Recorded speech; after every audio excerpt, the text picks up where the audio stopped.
তেজপুৰ মহাবিদ্যালয়ত প্ৰথমবাৰৰ বাবে 15 দিনীয়া বিহু নাচৰ কৰ্মশালাৰ আয়োজন কৰা হৈছিল আৰু আজি তাৰ সামৰণি পৰিছে। আমাৰ প্ৰায় 32 গৰাকী প্ৰশিক্ষাৰ্থীয়ে এই কৰ্মশালাত অংশগ্ৰহণ কৰিছে।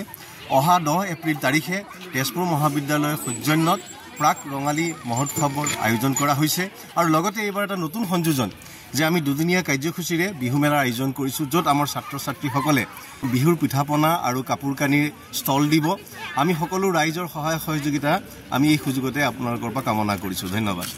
অনুভৱটো আমাৰ খুবেই ভাল। এই 14 দিনীয়া কাৰ্যসূচী আমাৰ আজি সমাপ্ত দিন। আজি 7 তাৰিখ, আমাৰ 24 তাৰিখৰ পৰা আৰম্ভ কৰা হৈছিল। এতিয়া ইয়াতে বহুতো নজনা নাচনীও আহি নাচিছে, কৰ্মশালা লৈছে, বহুতেও নতুন ইয়াত আপোনাৰ তেজপুৰ কলেজৰ বহুতো ওচৰে পাজৰে। মোৰ ঘৰ ইয়াত নহয়, আচলতে মোৰ ঘৰ ঢেকীয়াজুলি আৰু মই ইয়াতে থাকি আছোঁ। মানে বিভিন্ন প্ৰান্তৰ পৰা আহিছে নহয় জানো? আমি আচলতে ইয়াত থাকি পঢ়া শুনা কৰোঁ, যিহেতু বিহু বতৰীয়া কৰ্মশালা ল'বলৈ আমি ঘৰ যাব নোৱাৰোঁ। কেনেকুৱা অভিজ্ঞতা আৰু কেনেকুৱা? হয়, অভিজ্ঞতা বহুত ভাল। প্ৰথমবাৰৰ বাবে মই তেজপুৰ কলেজত এই কৰ্মশালা আয়োজন কৰিছে আৰু অভিজ্ঞতা সঁচাকৈ খুবেই ভাল। আৰু এই আমাক 15 দিনীয়া কৰ্মশালাখনত আমাৰ যথেষ্ট ল'ৰা ছোৱালীয়ে বৰ ধুনীয়াকৈ প্ৰশিক্ষণ কৰিছে আৰু আমাৰ ঢোল বাদন, গান গোৱা আৰু তেওঁলোকে পেঁপা বজোৱা নাচনীয়ে খুব ধুনীয়াকৈ প্ৰশিক্ষণ দিছে। তেওঁলোকে বহুত ধুনীয়াকৈ পাৰফৰ্ম কৰাৰ বাবে আমাৰ ল'ৰা ছোৱালীখিনি বৰ ধুনীয়াকৈ শিকিবলৈ পাৰিছে আৰু আশা ৰাখিছোঁ আগলৈকো আমি এনেকৈ কৰ্মশালা পাতিব পাৰোঁ যেন আৰু সকলো ল'ৰা ছোৱালীকে আমি উৎসাহিত কৰি তেওঁলোকক নচুৱাবলৈ পাৰোঁ যেন আৰু তেওঁলোকে কিবা এটা যেন শিকে আৰু সকলোখিনি কামনাৰ আঁৰতে আমি সকলোবিলাকে মিলি আৰু ছাৰে আমাৰ প্ৰিন্সিপাল ছাৰে মনোজ হাজৰিকা দেৱে তেখেতে আমাক এই অনুপ্ৰেৰণা দিয়াৰ বাবে অশেষ তেখেতলৈ ধন্যবাদ দিছোঁ।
ক'লে আমাৰ গোটেই অসমখনে বিহুতে বলীয়া আৰু তাকে ভাবি পেলাই এবাৰ আমি তেজপুৰ মহাবিদ্যালয়ে পোনপ্ৰথমে এখন বিহু কৰ্মশালাৰ আয়োজন কৰিছিলোঁ আৰু সেই কৰ্মশালাখন চলাবলৈ মই মোৰে যিহেতু ভাতৃ কৃষ্ণদা আৰু লগতে আমাৰ কৌশিক দাক তেওঁলোকক আমি বিহু শিকাবলৈ মাতি আনিছিলোঁ আৰু তেওঁলোকে বহুত ধুনীয়া প্ৰশিক্ষণ দিছে আমাৰ ছাত্ৰ ছাত্ৰীসকলৰ কাৰণে আৰু মই অতিকৈ সুখী যে মোৰ যিহেতু এবাৰ 2024-25 বৰ্ষৰ আজিলৈ 50 বছৰৰ পিছতহে আমাৰ মহাবিদ্যালয়ত এখন বিহু কৰ্মশালাৰ আয়োজন হৈছে মোৰ কাৰ্যকালত আৰু মই ভাবোঁ যে এবাৰ আমাৰ যিখন বসন্ত উৎসৱ হ'ব অতিকৈ ধুনীয়াকৈ এবাৰ পালন কৰি পেলাই বসন্ত উৎসৱখন পাৰ কৰি নিওঁ আৰু তাকে মই বিচাৰোঁ ধন্যবাদ